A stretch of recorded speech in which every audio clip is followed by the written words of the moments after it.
Right then, let's get started. So, I'm Brad. I'm the face behind the Metal Zone HQ, and today I'm speaking with two members from the Mechanist. We have James and Les. Is that right? That's us. It is, yeah. Nice one. How are we doing today, fellas? All good. Yeah, ready for the weekend though, but all good. Long day of work. Not too bad. Similar kind of thing. Been working all day. Looking forward to a bank holiday. Yeah. So, I wanted to just have a chat with you both and just ask you a few questions and just kind of see how your journey as a band started. So, how long have you been a band for now? Been 10 years now since we formed.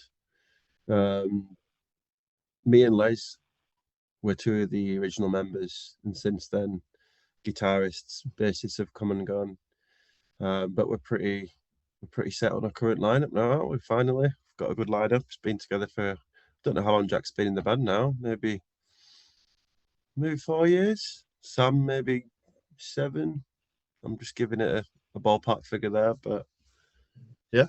Johnny will have left around about sort of 2020. So yeah, we're probably looking at about 6 years maybe that Jack's been in the band now. Actually, when I think about it. Quite a while then. So, I mean, so you'll have played in quite a few venues then, won't you? Have you got like a favourite one and maybe why? Les, you could take this one. I mean, we've played a fair few venues at this point. It's hard to sort of pin down a favourite. I mean, I know James's answer is probably going to be the Dev that we played at the other day, and that's his first time actually playing there. The Dev in Camden, yeah. It's James's first time actually playing there, but I've played there a fair few times before that actually in my other outlets with Pravitas and Milk and Two Sugars, and yeah, it's a really decent venue. I think one of the big standout things about that venue in particular is that it's got clientele that actually is eager to go and see bands it's never seen before. So, I've played shows there where, none of the bands are local. Maybe one of the opener bands that has sort of travelled down from our neck of the woods is maybe it's their first like London show at all, and it's been absolutely packed. The sound's really good in there, and it's a pretty great vibe in there, to be honest. And that's like a really grassroots kind of venue to play at. If we're thinking a bit wider scope in terms of the bigger stages that we've played at, there's a few that kind of stand out. There's the Night Train in Bradford that we played at not too long ago, with a really good stage. We played the Radar pre-show as well, didn't we? Rebellion, which was Rebellion in Manchester, and again, like a great venue. It's always a lot easier to be enthusiastic about show. People turning up is one thing, but the typical kind of thing coming up as a band is playing in shows where it's a dingy little stage and you're all like trying to cram on, that sort of thing. Yeah, definitely appreciate a bigger stage. You were at our Bradford show at Night Train, right, Brad? Yeah, I was at the one in Night Train. Yeah, that's where I picked up this t-shirt. Where is it? Have you got it on? Yeah, look at that. It's good on you, that. But yeah, that one was a good one because the stage was nice and big, and as you will have saw, I like jumping about and running around the stage and dancing and stuff. Yeah. So when you get these tiny pubs where I'm locked in one spot, I kind of struggle to perform the way I want to. But on the flip side, if I have a massive stage, I'm likely to fall over and trip on my wires, which I did in Bradford. But I think I played it off pretty well. Yeah, you blended that like a pro, to be fair. You made it look like it was meant to happen, you know what I mean? Yeah, absolutely, yeah. Blended it. Yeah, good that. But yeah, it's definitely an advantage if you've got a venue with, well, if it's a popular venue and there's people around that area that like to support local music and stuff like that. I mean, I've been to a venue in Leeds. I think it's called Lending Rooms. I think I saw Draconian Rain, Veiled, and Perpetual Paradox, I think. But there were no more than 20 people in there, and the ticket was about £8 something. And Leeds is a busy place, and I did feel kind of sorry for the bands because not many people pulled through, and the people that did have tickets, there were actually no one there even scanning the tickets, so people could have probably just come in anyway.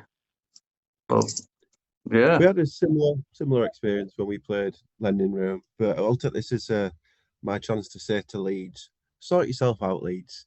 Why are you not coming to metal gigs? We go play anywhere else in country, packed out. We're playing Leeds, our bloody hometown. You're all sat at home with a brew. So Leeds, sort it out. The scene used to be amazing in Leeds, but after COVID, it's just kind of died a death, and I miss it. I think we need to get it back to how it was.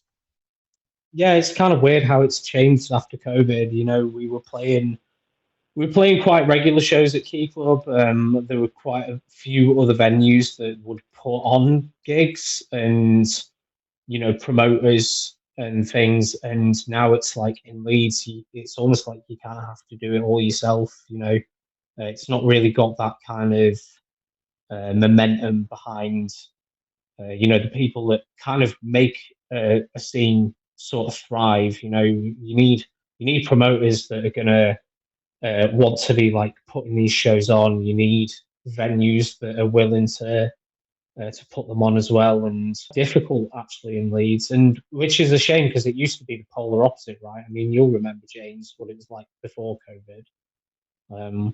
Yeah. It felt like it was thriving and a lot easier to sort of get a show around here, and it's a bit of a shame, really. It's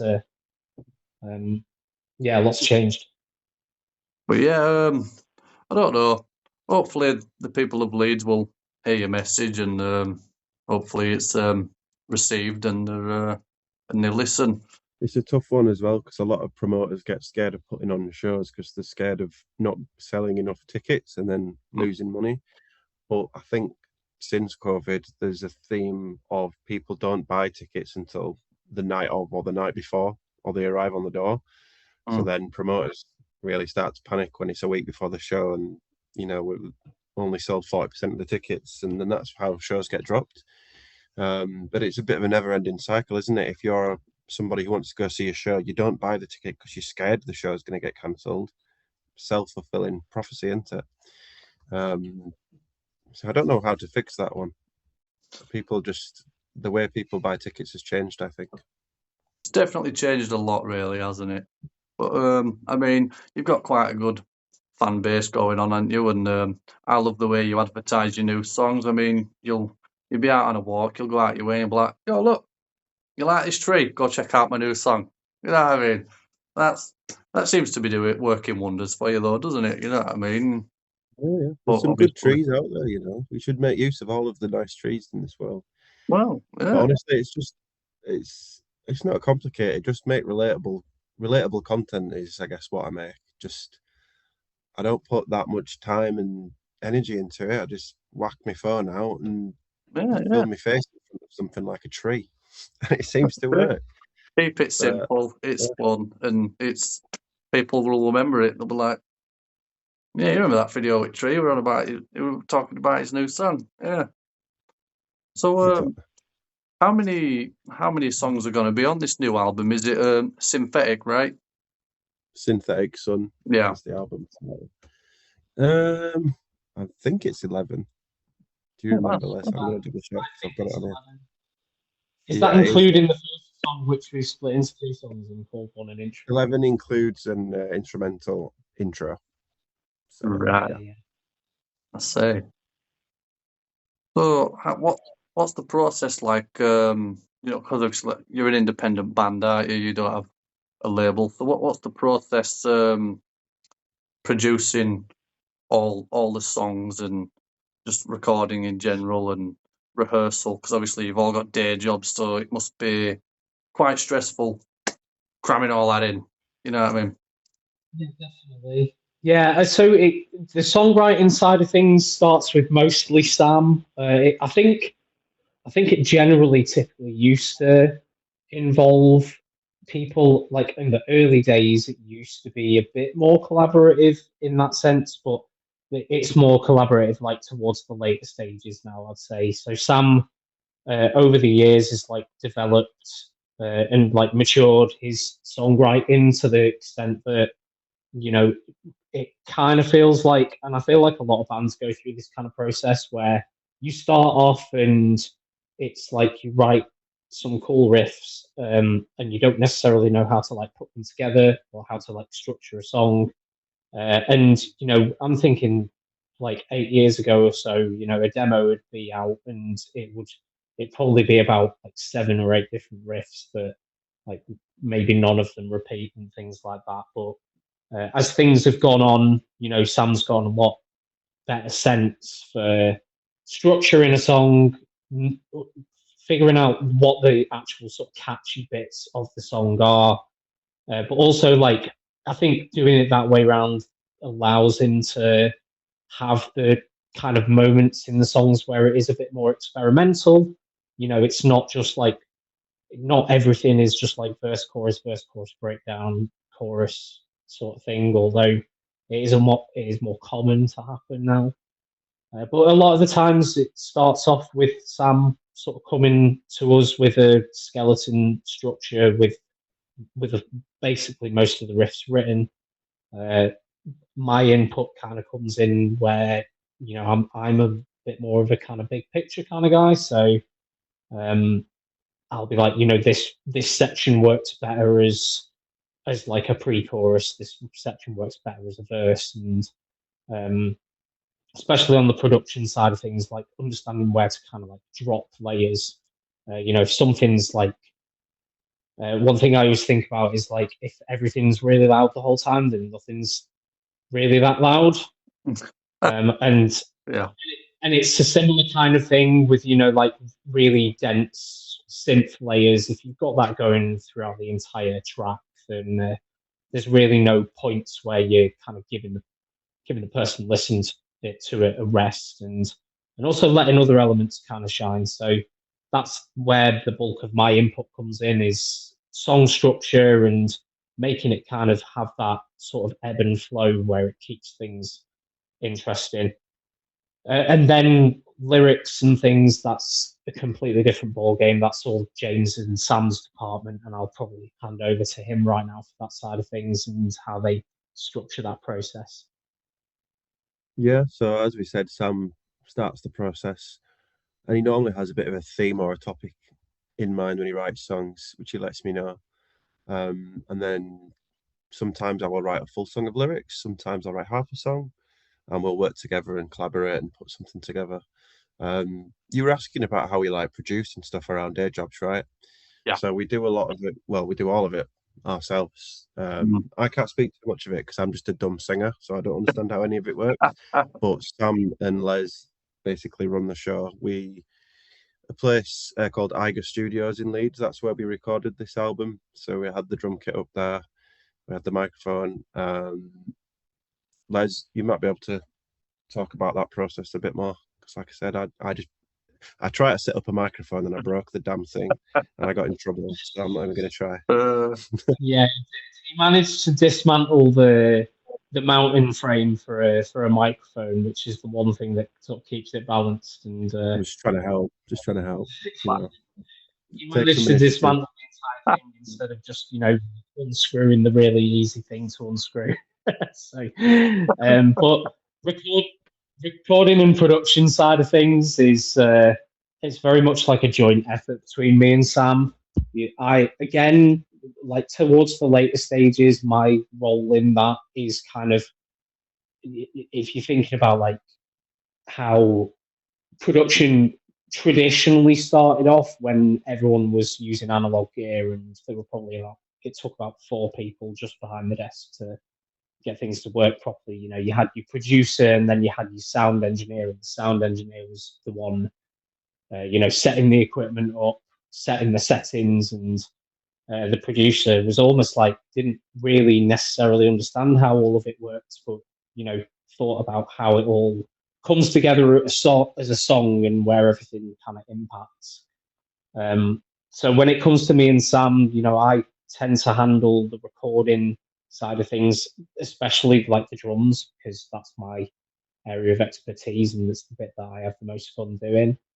And then Sam will take all of that away, take the stems away, and get the bulk of a mix together. After a couple of drafts, he'll probably get it about 90% of the way there, kind of on his own, and then it's time for the rest of the band members to come in and sort of critique, where we think the mix could be changed slightly. And again, that's kind of where I come in. Are the synths too heavy in this area? Sort of thinking about like what the focal point of the song is. If there's a nice chunky riff, then sometimes it is a case, just bring the guitars out. If you want something to be a bit gnarlier, bring the distortion of the bass out. Things like drum fills, riding the faders a little bit so that the drums poke out for that moment, and just sort of finding those spots so that it all kind of comes together and sounds a bit more flowing and professional and clean. And yeah, eventually we just kind of reach a point where we're all happy with it. Well, I say that, but as people do in production, we always kind of reach a point where it's like we could keep tweaking this forever, like we'll never actually truly be happy with it, but it's a case of what can we get away with. I see. Well, at least you all work as a team, and you share the load, the stress, and you've all got ideas you can contribute, and you find a way to just make it mold together. And well, you must be doing something right, because every time someone listens to a new song or something like that, they're always leaving positive feedback in comments on YouTube, for example, or in the Discord.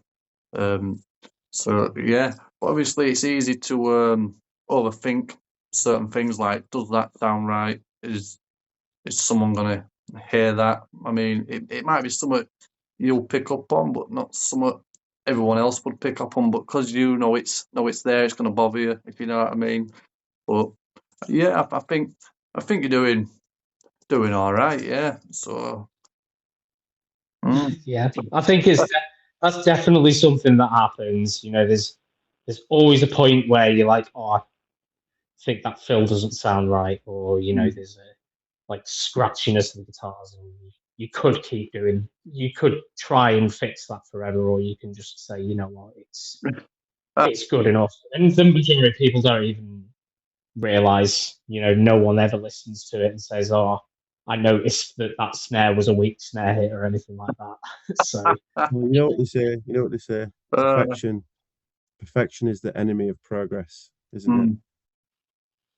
Wise words. I suppose when you're making songs as well, it doesn't need to be overcomplicated. There don't need to be so much of this and so much of that, because sometimes less is more in it, and it just sometimes the more simple it is, the better it is, if you know what I mean, because there's not too much going on, and it's easier for the listener to kind of understand the message and go through the journey of the song from start to finish without all this chaos kind of mangled together. So it just blows an area nicely, doesn't it? From what you were saying there, something that we used to do is we used to record loads and loads and loads of layers of vocals. If you listen back to our first EP, you can hear that. But now on this album, it's just one vocal, unless I'm singing a harmony of a different note in a singing section. Yeah. So I think it is a lot better. You can hear the emotion and the human behind it, rather than it just being a mixture of loads and loads of vocals. So that's one way of keeping it simple.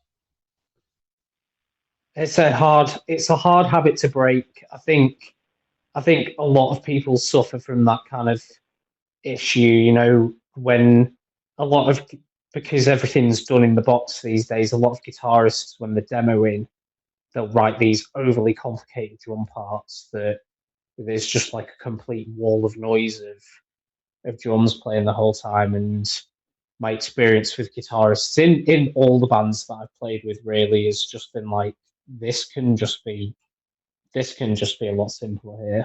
And I think sometimes, I think probably early days I would have been quite similar on the drums as well. You know, you listen to some of the early EPs and things, and you really sort of hear where there's no sort of firm idea being like stuck to for any longer than like one time through before it moves on to another idea.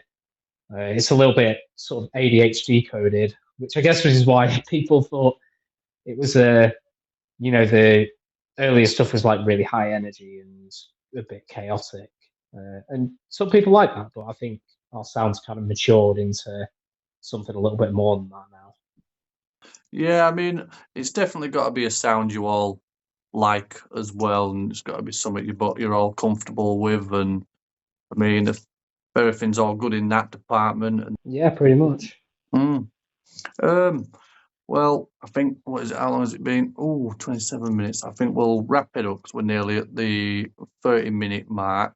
But I do have one question because I know James likes his biscuits. So I was going to ask him if James could be a biscuit, what biscuit would it be, and why? So is Les choosing what biscuit I am, or am I choosing what biscuit I am?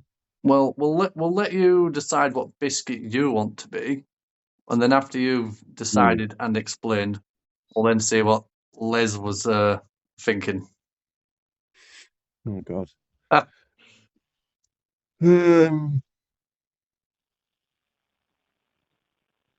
It's got to be the custard cream, hasn't it? Because I seem to be obsessed with custard creams these days. But I'm trying to describe why I'm a custard cream, and it's not coming out right, no matter what's coming into my head. I'll answer that question. It's because he's so vanilla.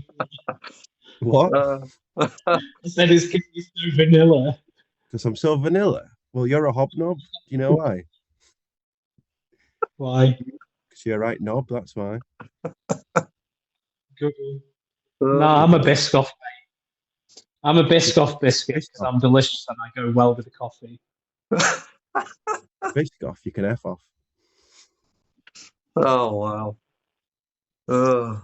I mean, Some good a custard biscuit cream jokes there. is sensational with a cup of tea. I could demolish a whole sleeve of custard creams as long as I've got a cup of tea next to me. If there's no cup of tea, custard creams are out the window. Boring. Well, I'll make sure you don't get any next time you're at a gig then, because we'll have to bring some tea for you, won't we? It's a bit dangerous having hot tea at a gig. What I suggested now was hobnobs, wasn't it? I think you said I got to bring hobnobs, but it's got to be a surprise flavour. Yeah, hobnobs. Surprise flavour. Yeah. What flavours are there of hobnob? You don't like caramel? There's loads. Flavour hobnobs are there? There is milk chocolate, dark chocolate, flapjack, OT. There's a cookie one. There's a sticky toffee pudding one. Wow. And there's probably some others. I've never seen a lot of these. I've seen a caramel or a toffee one, though, in Morrison's. And I never realised there was that much variety when it came to hobnobs. Yeah. Wow. Indeed. Sounds like they need their own aisle. There's that many of them. There's just hobnobs. I think at the rate we go through biscuits at Gates, we'll need our own aisle at Gates. Yeah. We went through a lot of biscuits on a tour. We had to restock halfway through. And there was only an M&S, so it was the people in our last show in Nottingham. They got the snazzy ones with the double cream custard creams and bourbons. So they were lucky. People really enjoyed those biscuits as well. It's the best biscuit feedback that we've had so far. Yeah, we do track all the biscuit feedback so we can improve. I mean, you are becoming known for your biscuit providing services at these shows now. It's that's just another way of advertising and giving people another reason to turn up. Why not turn up? Free biscuits. Exactly. Us Brits love free things, especially food. Food tastes better when it's free. That's right. Bang on. Yeah. You've still got some shows coming up, haven't you? Yeah. Yeah. So if you want to, you can announce them on here so people know. But I'll also make sure I get it listed in the description on the video as well. Sure, I'll go through them really quickly. So 16, 17, 18 and 19th of April are the closest ones. We're doing, not particularly in this order, Sheffield, Gateshead, Birmingham and Manchester. And then later in the year we're in Glasgow and Bradford, back in Bradford. So hopefully we'll see you there. Shadow Fest. Yeah, That's the one. I'll be there. I'll be there with my t-shirt. Mechanist power, you know what I'm saying? We've got some new t-shirts as well. Have you seen the Yorkshire Metal one? I've seen it when I've been scrolling on what is it, socials, but I've not clicked on it to have a look because I know I want it. Have a look. You know what I mean? But do you have a website people can order the merch from, or do you prefer to make your sales at the show? Sorry. Either is fine. They both really help us out. But on the same link tree that you'll link, there is the link to our merch store, which is on Bandcamp, where you can find all the merch. Plus, we've got a deluxe bundle on, which comes with some stickers, comes with a CD, and a photo print that is going to be signed by the whole band as well. So they're limited edition, limited stock. So worth getting. Yeah, I might have to grab that. You know, yeah, I'll grab that. Right. Well, we'll wrap it up. Thank you for coming on and having a chat and a natter and everything else. I appreciate it. I've seen you once, and I'm going to be seeing you for the second time. Really looking forward to it. And whoever else is watching out there, you should turn up. There's biscuits and merch. It'll be a good time, I promise. Yeah. Cheers, Brad. No problem, pal.